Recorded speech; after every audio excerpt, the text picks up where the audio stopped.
Député européen, nous parlerons bien sûr de la situation en Ukraine et ancien ministre de l'Intérieur justement à ce sujet, Brice Hortefeux, la semaine dernière.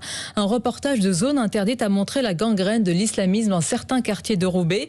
On a appris depuis que la journaliste et animatrice de cette émission, Ophélie Meunier, était menacée, tout comme Amine Elbaï, qui témoignait dans ce reportage. Le ministre de l'Intérieur, Gérald Darmanin, affirme que tout est fait pour assurer leur protection. Et plus largement, il met en avant la loi contre le séparatisme. Est-ce que selon vous, le gouvernement mène une action résolue dans ce domaine? Bon, d'abord, j'ai une pensée de solidarité à l'égard de votre consoeur qui se trouve menacée, et qui se trouve menacée alors qu'elle faisait tout simplement son travail. Pas parce qu'elle avait tenu des propos excessifs, pas parce qu'elle avait blasphémé, elle faisait son travail d'enquête. Donc d'abord, c'est un message de solidarité absolue et totale. La deuxième réflexion, c'est que c'est très révélateur des tensions qui apparaissent dans notre société.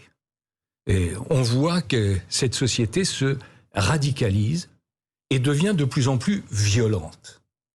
Et je prendrai d'ailleurs un exemple qui m'a beaucoup frappé, puisé aussi dans l'actualité de cette semaine.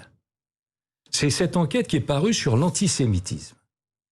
Une enquête extraordinairement dure, puisqu'elle montre une poussée de l'antisémitisme. Et c'est pas l'antisémitisme, pardonnez-moi, je le mets entre guillemets, mondain du 19e siècle. Une forme de bourgeoisie, de l'extrême droite, toute chose comme ça. Non, c'est une nouvelle forme de l'antisémitisme qui aboutit à cette réalité implacable des chiffres. Quand on regarde ce qui s'est passé sur l'année écoulée, vous avez en gros 680 actes antichrétiens, 580 antisémites et 171 anti-musulmans. Bien, mais là on est dans le constat. Mais attendez, oui. Ce qui est important, c'est que ces actes antisémites sont inversement proportionnels à la part dans la population.